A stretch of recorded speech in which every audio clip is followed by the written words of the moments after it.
देश और दुनिया की ताजा खबरों से जुड़े रहने के लिए सब्सक्राइब करें हमारे चैनल नेशनल थॉट्स को और बेल आइकन दबाना ना भूलें। नमस्कार, नेशनल थॉट में स्वागत है। इस वक्त हमारे साथ दिल्ली विश्वविद्यालय के प्रोफेसर हंसराज सुमन जी हमारे साथ हैं। अभी कुछ दिन पूर्व डूटा ने प्रेस कॉन्फ्रेंस बुलाई थी और उसमें 3 साल का जो ऑनर कोर्स दिल्ली विश्वविद्यालय में बंद होने जा रहा है, उसके ऊपर जानते हैं कि सर की क्या राय है और अन्य जो डूटा के मामले थे उन पर सर क्या प्रतिक्रिया देंगे। सर, सबसे पहले तो मैं आपके चैनल को बधाई दे दूं कि अभी तक किसी भी चैनल ने जो बात हमारे डूटा प्रेसिडेंट ने कहा है, ऑनर्स पाठ्यक्रम को 3 साल का अभी है।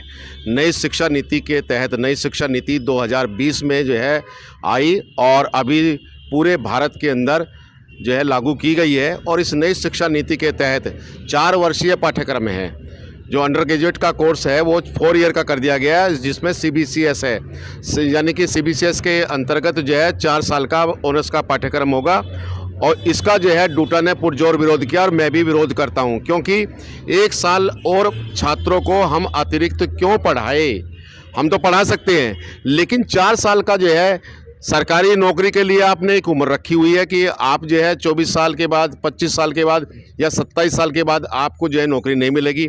तो ऐसी स्थिति में जहां आपने IAS के लिए एक उम्र रखी है, सरकारी नौकरियों के लिए एक उम्र रखी है, या तो आपको पहले सरकारी नौकरी का भी उसकी आयु बढ़ानी चाहिए थी, तभी ये पाठ्यक्रम लेकर के आना चाहिए था।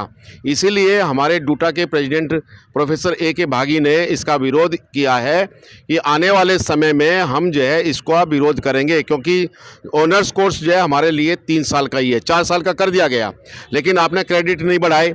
4 साल के उसमें टीचर हमारे कम हो जाएंगे। तो अगर हमारा 3 साल का पाठ्यक्रम है और 3 साल के पाठ्यक्रम में हमारे पास लिमिटेड टीचर है, या तो 4 साल का करेंगे तो आप अतिरिक्त टीचर दीजिए। EWS आ गया 2019 से, आज तक टीचर नहीं लगे हैं।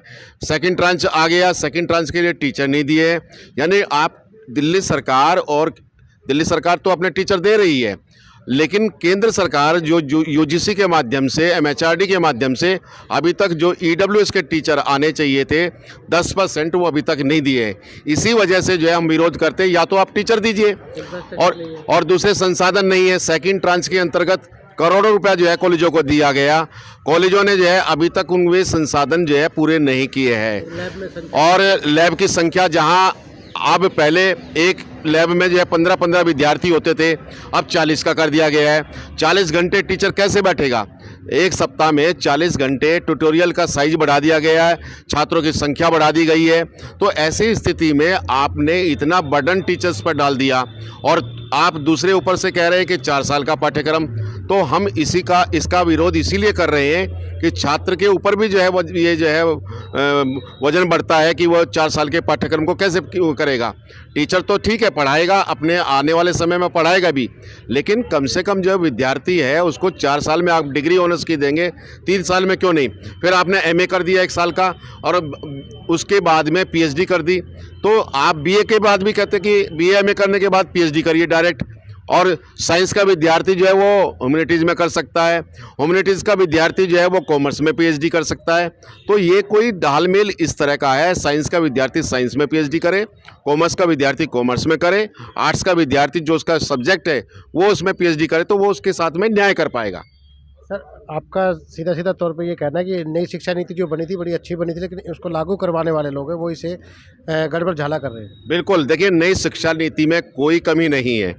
बच्चे को बहुत सारे विकास कौशल से संबंधित पाठ्यक्रम दिए गए हैं, जिसमें कि ट्रांसलेशन है, अनुवाद है, पत्रकारिता है, रंगमंच है, सिनेमा है, बहुत सारे कोर्सेज है और रचनात्मक लेखन है। बच्चे के पास में लगभग 40 ऐसे पाठ्यक्रम हैं जहां उसको नौकरी मिल सकती है नई शिक्षा नीति के तहत। लेकिन वही है कि आप उस नई शिक्षा नीति को लागू तो आपने कर दिया, लेकिन उसके साथ साथ आपने जो पाठ्यक्रम दिया है, पाठ्यक्रम के साथ साथ आप वैसे टीचर भी दीजिए।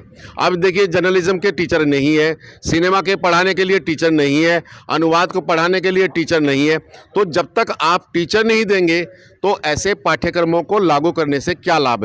पहले आप टीचर दीजिए ताकि छात्रों के साथ जो न्याय सही कर से। हिंदी का टीचर जो है वो ट्रांसलेशन पढ़ा रहा है, हिंदी का टीचर जो है पत्रकारिता पढ़ा रहा है, रंगमंच भी वही पढ़ा रहा है, रेडियो जो कि सिनेमा भी वही पढ़ा रहा है, रेडियो और टेलीविज़न की पत्रकारिता भी वही पढ़ा रहा है। जिसने आज तक कैमरा नहीं पकड़ा, जिसने ट्रांसलेशन नहीं किया, वो विद्यार्थियों को पत्रकारिता क्या सिखाएगा। तो सबसे पहले जो है बच्चों के साथ जब हम न्याय तभी कर पाएंगे जब हमने वो पाठ्यक्रम तैयार किया होगा। हमने वो पाठ्यक्रम तैयार किया, हम जैसे दिल्ली विश्वविद्यालय का 5 वर्षीय पाठ्यक्रम जो है हमने तैयार किया। आज वहाँ से निकलने वाला विद्यार्थी, हमारा विद्यार्थी जर्नलिज्म में कहाँ से कहाँ पहुँच रहे हैं। क्यों? क्योंकि उनको एक मास्टर जो है वो जो मास्टर है मूल रूप से जिस विषय का है वो उसको पढ़ा रहे हैं, इसलिए वहाँ से अच्छे विद्यार्थी निकल रहे हैं। तो सरकार को, केंद्र सरकार को चाहिए कि नई शिक्षा नीति लागू करते समय, ठीक से लागू करते समय जो विषय जिसको दिया गया है वह उसका प्रोफेसर भी लगाना चाहिए।